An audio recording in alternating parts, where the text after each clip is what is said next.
welcome back to TEW 2016, the branding solution, and we are here on Shockwave after last weekend's pay-per-view of No Mercy, which scored me my highest pay-per-view rating ever with my two best matches ever.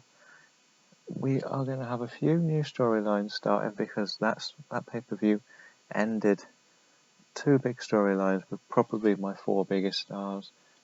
And they're all due to go into different directions with other talent starting tonight. We do have our pre-show, and the next pay-per-view Shockwave will face is Money in the Bank. So we're going to have a mix of Money in the Bank setup and their next solo pay-per-view, which is, I can never remember, is going to be the Great American Bash. So yeah, they got a good 5 weeks to build. That's why we're going to skip some down. We may put like a tag team match on Money in the Bank because I don't want the intense rivalries to get wasted on a show that's going to be too difficult to have a lot of singles matches on. As for the pre-show, we continued our little experiment where we're trying to find new tag teams, and we found out that Bubba Ray and Kane don't click. Yeah, they won. So, yeah, but they are classed as main eventers somehow. I gave Zack Sabre Jr. and Phoenix a match. I thought they did quite well together. And Zack Ryder and Cody Hall we thought try. Never mind. The two rookies are probably going to be a tag team. Now we got a warning about Alan Young having a power play, meaning he knows the business in and out and he could be a force in the future. So I thought I was going to just send a message that you ain't going to be causing trouble in my locker room when you're like 18 years old. So we just had Braun Strowman absolutely squash him. I feel that is the best thing to do. I just had to get the warning done. It should help him as well in the long run. So we'll see how that has affected everything. We then had the Hart Dynasty picking up a win. They didn't pick up the win in the tag titles match.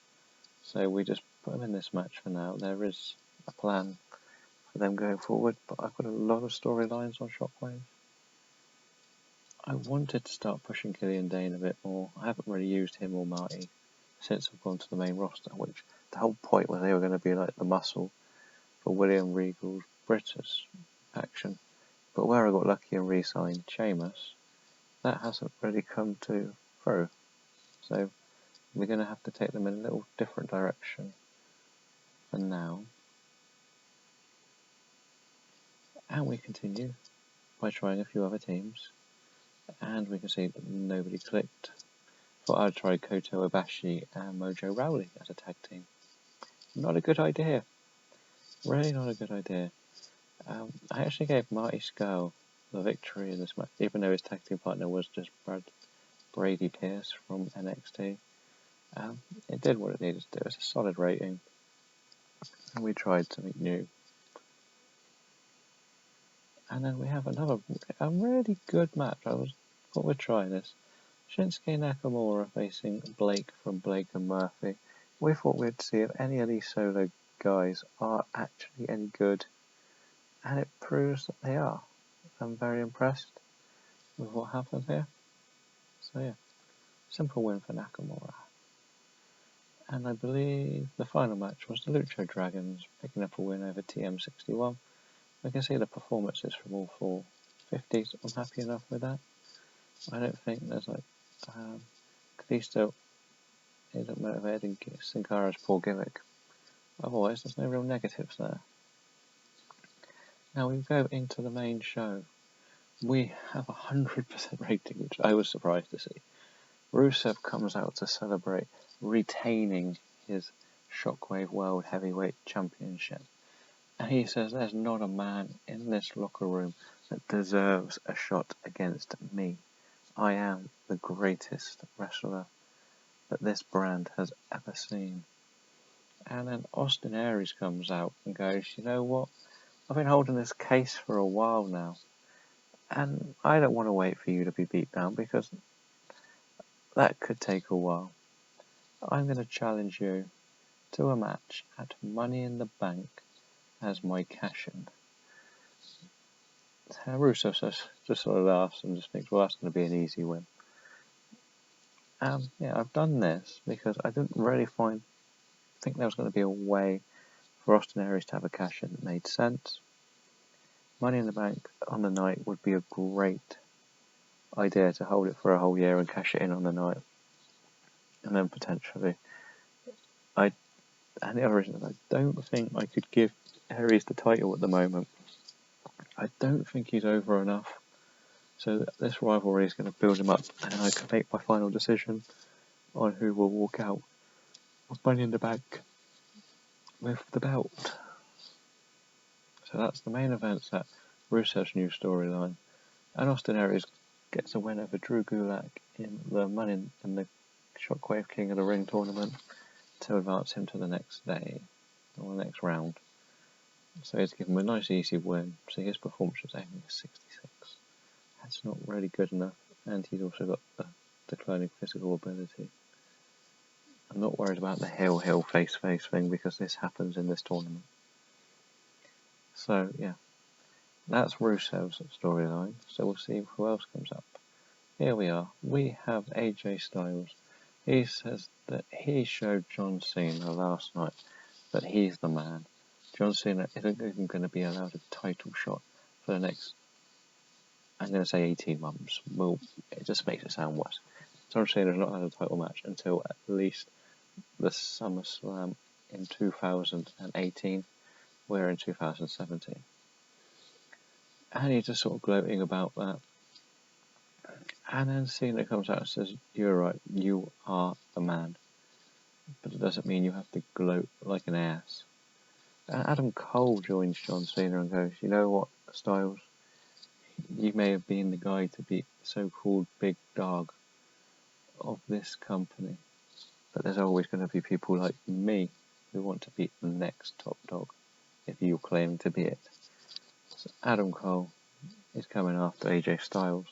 And Damien Sandow comes out and says, well, John, you know what it feels like now to have your career ripped out from under you by someone after what you did to me when you embarrassed me on my Money in the Bank title should have been mine. I ended up falling to the bottom of the card. Now that you know that feeling, you won't be in title matches, and I will stop you even coming back to that level. So our next storyline is going to be Adam Cole trying to do the respect storyline with AJ Styles and John Cena and Damien Sandow, where Sandow's coming after Cena for what happened in the Money in the Bank a few years ago, where Cena actually beat Sandow to retain the title. It's a good rating to kick both of these storylines off. Well, continue respect of a new man.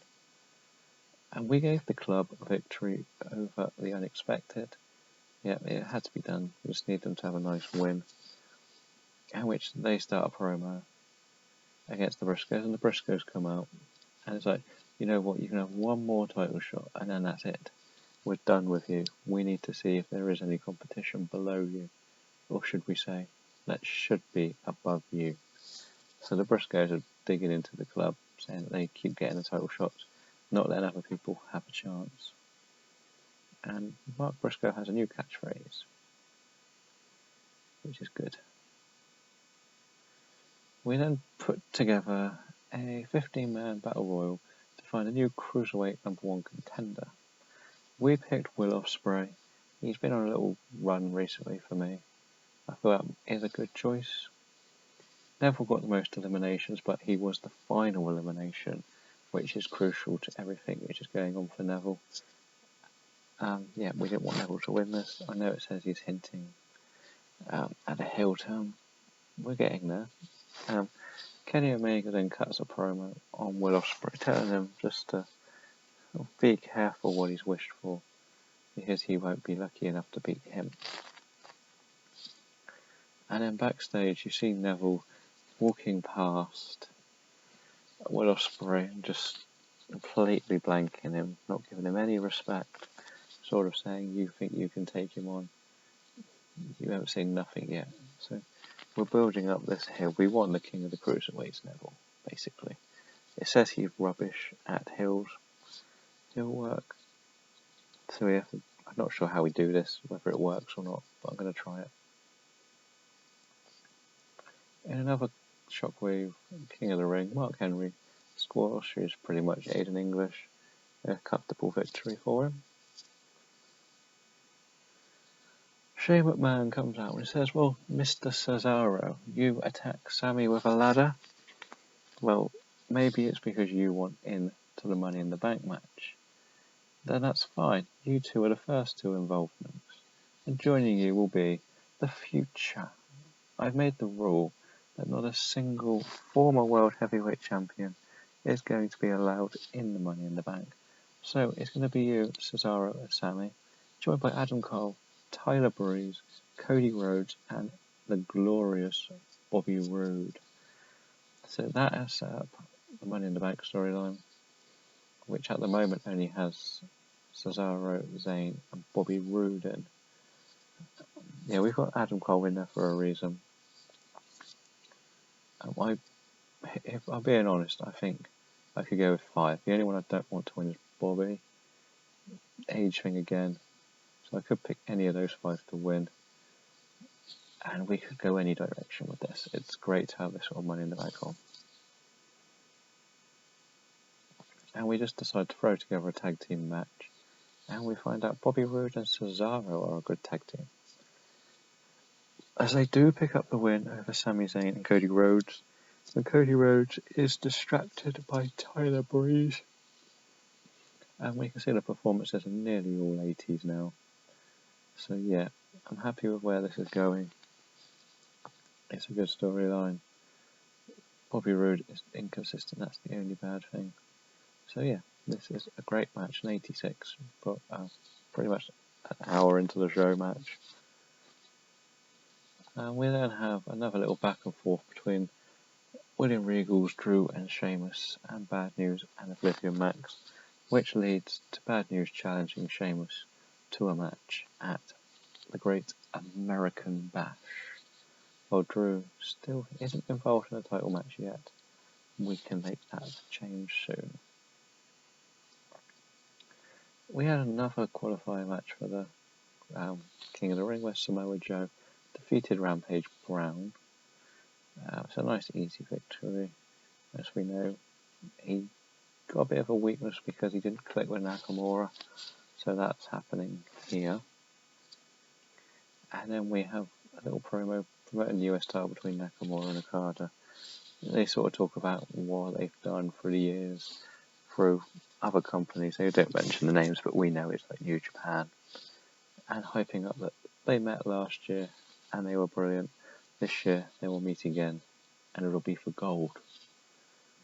So yeah, that's another well put up storyline, I believe. And our main event, which Damien Sandow I think dragged down. We had AJ Styles and Damien Sandow pick up the victory over Cena and Punk. When AJ Styles defeated CM Punk, it should have been by pinfall, not submission. But Samoa Joe attacked CM Punk. So we've already said that we're going to have John Cena, Damien Sandow, AJ Styles, Adam Cole, and Rusev Austin Aries. So that leaves CM Punk. He will be facing Samoa Joe next. Yeah, I feel this is the right thing to do. The 4 biggest stars face 4 people who could become main eventers if built up correctly. So that's what we've done. We've started up, and we've got a few weeks to build these storylines. I am slightly flooded for storylines on this show, which does disappoint, but I'm sure we could squeeze them all in somewhere on each show, as well as keeping the King of the Ring tournament going. I'm hoping we've got a nice strong show. We've got an 88, which is a great show. If you look at the main card, nothing was less than a 50. I know we had a couple of 50s, but they were the insignificant matches, shall we say. So we're going to head back to the main screen and look at some news. And we are now back to the main screen, so let's look at some news. Anything interesting in here? Nope, nope, nope. New champions are starting. But otherwise, April Hunter staying with Shine. A few people evolving, but otherwise nothing too fancy. As you know, we've been pushing Nikki Storm to the moon, just crushing people, which is fair enough. Baron Corbin needs a new contract. Okay, we'll sort that out. And she's now a regular wrestler. Let's just give Baron a new contract, and we probably will be working to make him better. Let's just check his popularity. When we brought him up, he was only an E. He hasn't shone to the next level. I've kind of neglected him, but that was leading into a WrestleMania match. It's not that weak. It shows that he can be done quite easily. In ring, he has improved across the board, slowly. Performance is good. Psychology is improved by a grade. He's a lot safer and consistent. He needs to work on some selling. He's powerful, tough and resilient, more than athletic and stamina-faced. He has good menace, which is good, and star quality, which is surprising. But otherwise, his reputation's got better and his respect, so yeah, we'll give him a long-term contract. And we're going to go to 5, because we feel we can make a star out of this guy if we pull the right triggers. At the moment, he is... Let's just check his storyline there. I think he's just sat around in the future at the Continentals. And as I've said before, this is going to divide up as we go through. We'll just check Shockwave, 78. It's a nice 84 there. Cruiserweights are always weak. That's solid enough. I'm happy enough with that. The respect, I know I've only got Adam Cole, but I've got to go for it. Ruined my future. David Sandow has the upper hand to start with. A nice 77, a 94 for an Austin Aries one. And yeah, so that looks pretty strong. And in creative, Jay Lethal Carl. A lot of tag teams on there. And the usual suspects there. I'm just going to show Austin Aries' popularity. See if it did anything. It's not even 60s. I'm putting him in a title match. It's pretty bad. And his main rival was against AJ Styles, who just wouldn't let him come out. But that is actually the highest he's ever been for me. We just didn't get him over with the AJ Styles storyline, which is sad to say. He's got a lot of tag teams he could be good for if this doesn't work out. But ideally I want him up to like a 70. So we may try and pull some wacky idea if he gets some big wins over faces in the next few weeks. That is going to finish this show. We're going to come back next time and we'll be doing Raw. So thank you for watching.